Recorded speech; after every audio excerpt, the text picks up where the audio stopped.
The strangest security tape I've ever seen. Bye. Anyway, I've got to head out soon, so I'm going to keep this short. I have a couple of errands to run today. Then I gotta bring my happy ass back to work. And no, I'm not pulling another double. This time, I'm just picking up a thumb drive of the security footage. If you recall my earlier post about the new guy that was hired at the gas station, you know, the one with the super creepy laugh. I think I called him Jeremy. Yeah, let's go with that. Well, turns out that we're missing a lot of product. And it's always on his shift.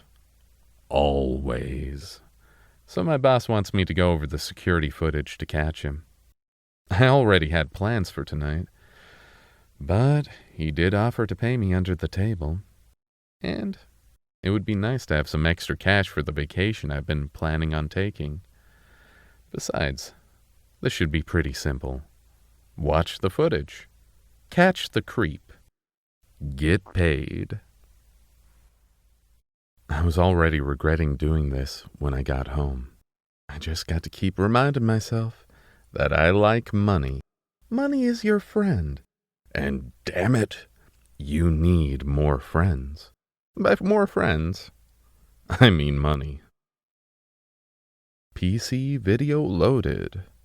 A glass of sweet, sweet caffeine to keep me focused. And a bag of chips.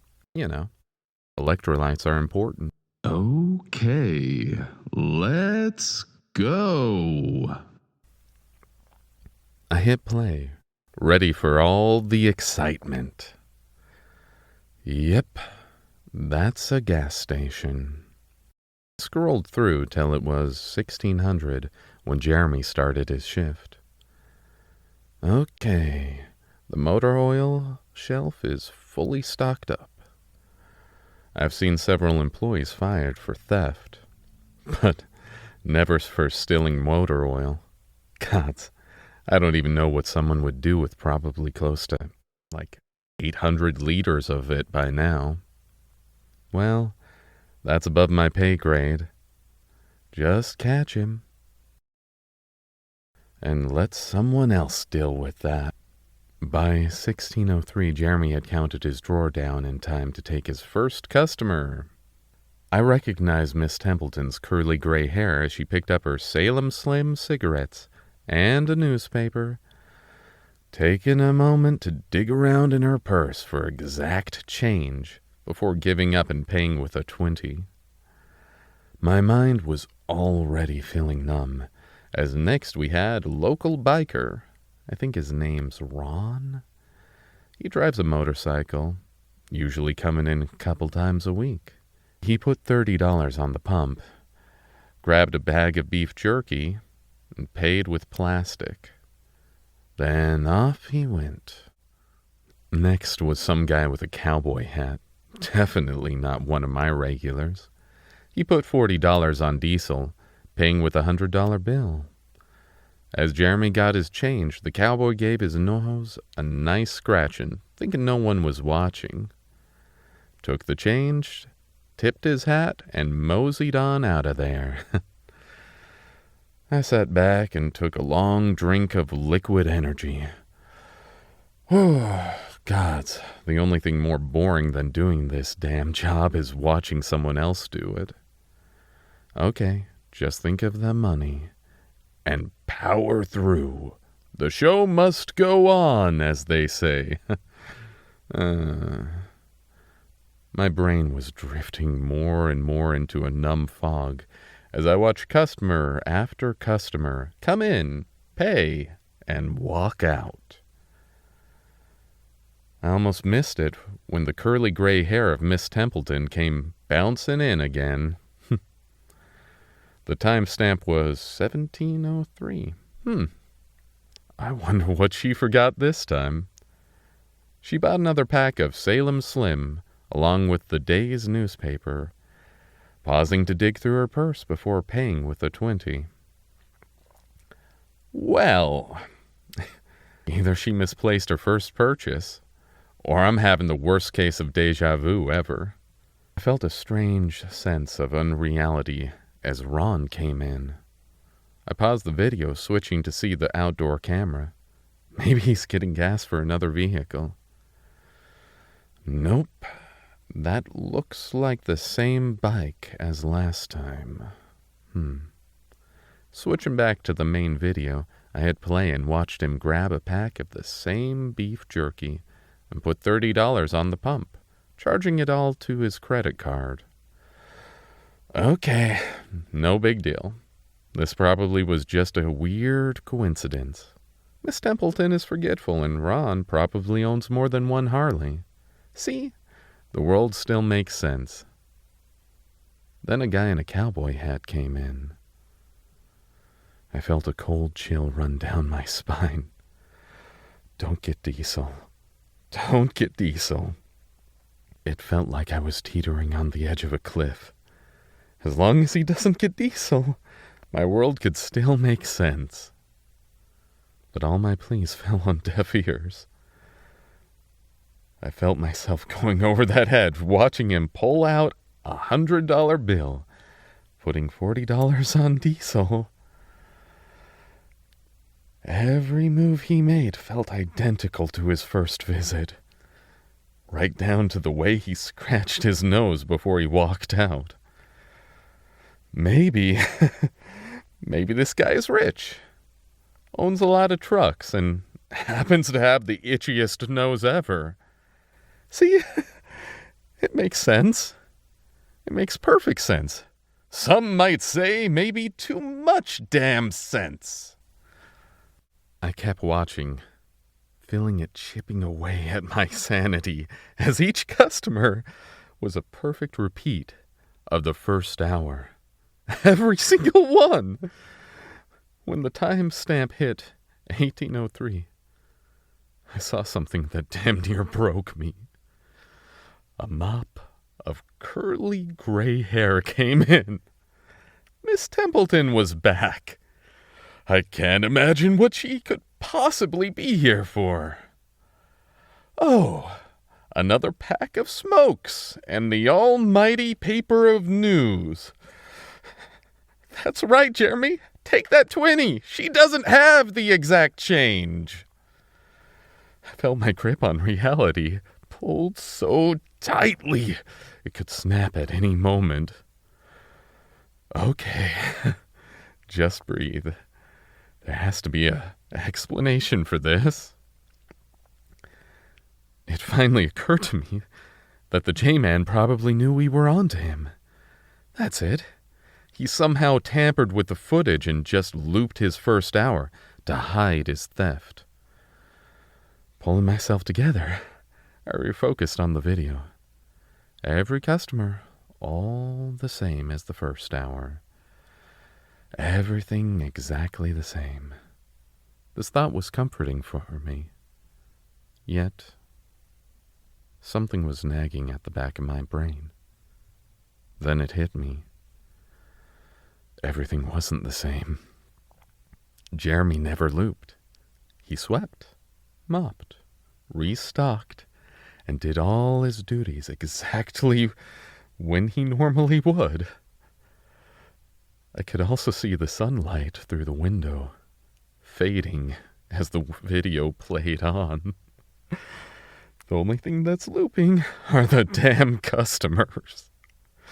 Why are they doing this? Is this some sort of grand, elaborate prank? Speeding up the video, I could see them zipping around like Sonic. It's the same. Always the same. Every hour. The customers are always the fucking same. By the time he closed the store, locking it up for the night, I was shaking in my seat as I tried to process it all. I've seen some shit. I've seen way too much fucking shit for me to handle this. Well, there's one thing I didn't see. Jeremy didn't take anything.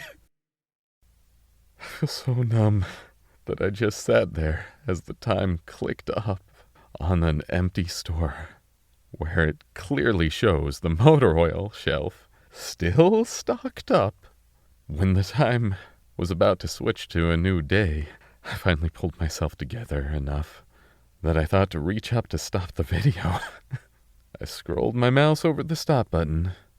The feed abruptly changed as a face popped up right in front of the camera, so damn close that it took up the whole video. My body convulsively shot back, trying to get away. Fuck! What was left of my drink was sent across the floor. I turned to look at it before turning back to the screen. The face was gone. Adrenaline is shooting straight into my brain, still yelling, "Move, bitch! You don't want none of this shit!" My lungs burned, and I struggled to take one long, deep breath, holding it as I forced myself to calm the fuck down. 1, 2, 3. My breath came out, more controlled, and I feel my heart slow from a mad dash down to a run. Okay, probably just imagine that. It's fine. Everything is just fine. My eyes looked over the store. Nothing seems out of place. It's all okay. All okay. Focus so much on finding something that shouldn't be there, my eyes almost passed over the fact that something was missing. Oil. The entire shelf of oil is empty. That's impossible. I only took my eyes off of the screen for a moment. I slowly started backing the feed up, frame by fucking frame. I was not going to miss this. My eyes were deadlocked with that shelf, like I was in a staring contest, and this was the championship game. Slowly, I clicked through the feed.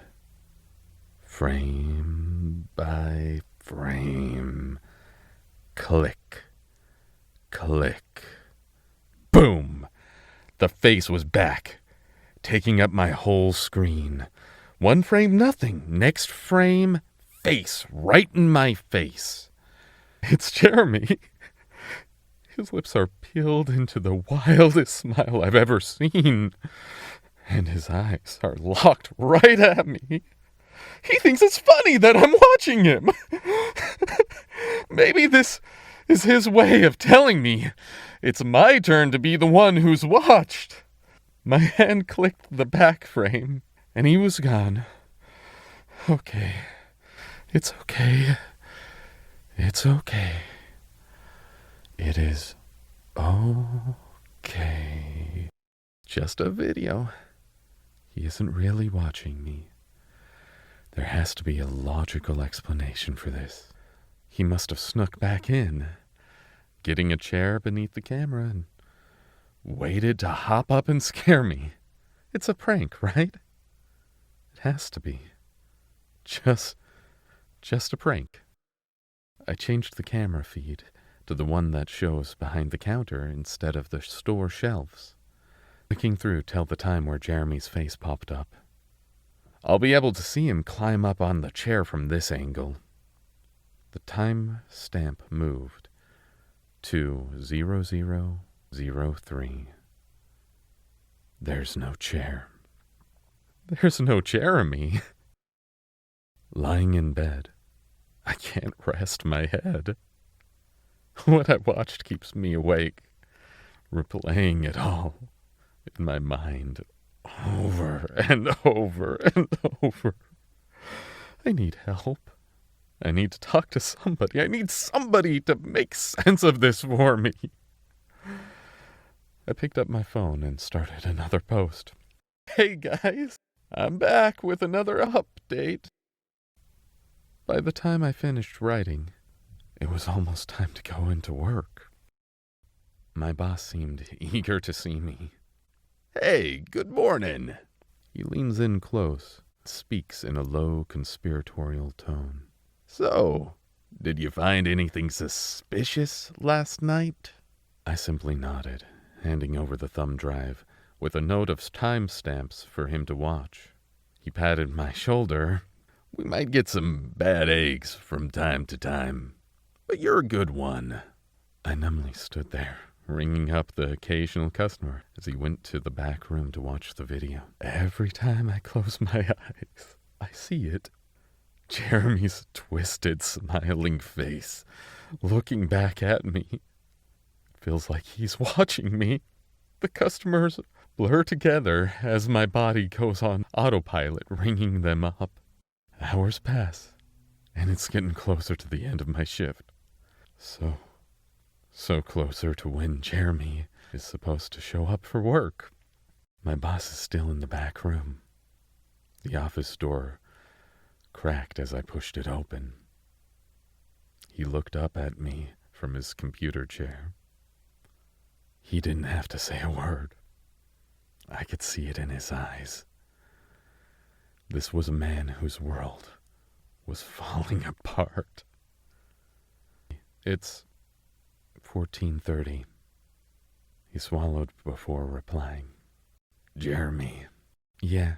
He tried to put on a smile. Oh, don't you worry. I'll take care of this. He followed me back to the front of the store, ringing on the other register as I counted my drawer down. After I finished, I pulled out my phone to post another update. Well, while I waited for Jeremy to show up. The time is now 16:10.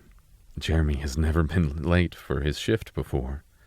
In fact, the creep always shows up exactly 10 minutes early every day. My boss's voice broke me out of my thoughts. Hey, do you mind watching over the register? I'll just go give him a call and see what's up. I wrapped up my post telling them that I would update them later tonight. Then I went over to man the register. Several minutes passed before my boss came back. I can't get a hold of him. Keeps telling me that I have dialed an invalid number. 24 degrees Celsius started to feel ice cold, and I found myself wrapping my arms around my chest to keep from shaking. I only half listened to my boss explain that there's nothing left to do but call the cops and let them sort it out.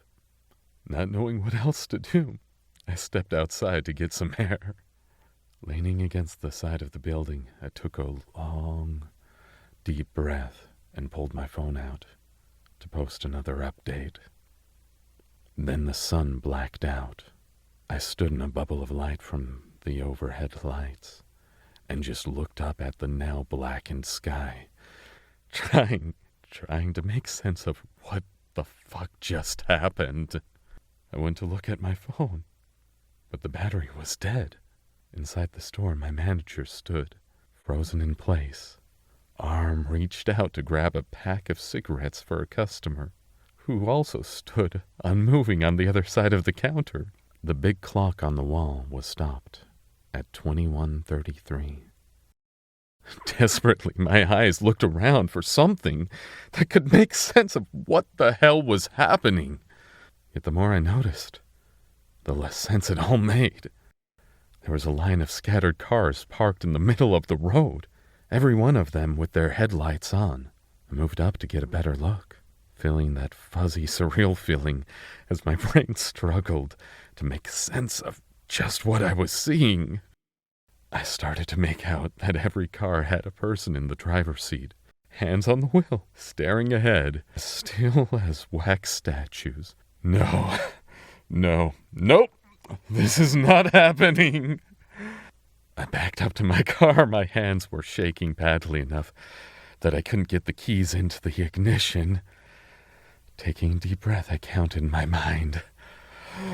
1, 2, 3. I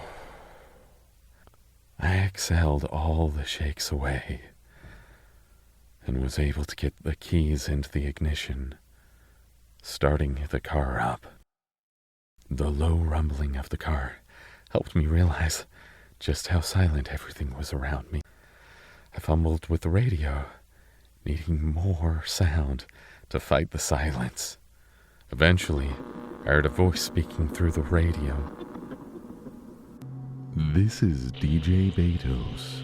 Normally, I'm here to hook you up with sick beats and insights. But we have something special for you listeners tonight. You might think your words go unnoticed, that you are simply screaming into that dark void as all that sound is swallowed up into silence.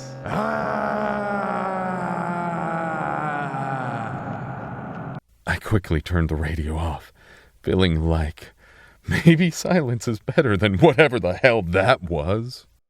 Slowly I weaved my cars between the parked ones on the street as I worked my way down the road. About halfway to my apartment, the other cars started randomly moving again. Swerving off the road, I barely avoided being hit. Shifting into park, I struggled to catch my breath. My phone turned back on, giving me a shower of notifications. Update 1633. No sign of Jeremy. Tried calling him, but his phone has been disconnected. We're calling the police. Update 1733. No sign of Jeremy. Tried to call him, but his phone has been disconnected. We're calling the police. Update 1833. No sign of Jeremy. Tried calling him, but his phone has been disconnected. We're calling the police. Update 1933. No sign of Jeremy. Tried calling him, but his phone has been disconnected. We're calling the police. Update 2033. No sign of Jeremy. Tried calling him, but his phone has been disconnected. We're calling the police. My tongue is dry. The sick, sour smell fills the car. Pants are damply clinging to hips. Shaking hands work to update the blog. Update 2258. I just noticed my previous updates. Things make less sense now than ever. I really need some help making sense of this. Okay, so what happened is... So I'm going to keep this short. I have a couple of errands to run today. Then I gotta bring my happy ass back to work. And no, I'm not pulling another double. This time, I'm just picking up a thumb drive of the security footage. If you recall my earlier post about the new guy that was hired at the gas station, you know, the one with the super creepy laugh. I think I called him Jeremy? Yeah, let's go with that. Well, turns out that we're missing a lot of product. And it's always on his shift. Always. So my boss wants me to go over the security footage to catch him. I already had plans for tonight, but he did offer to pay me under the table, and it would be nice to have some extra cash for the vacation I've been planning on taking. Besides, this should be pretty simple. Watch the footage, catch the creep, get paid. Dislike, subscribe, dislike,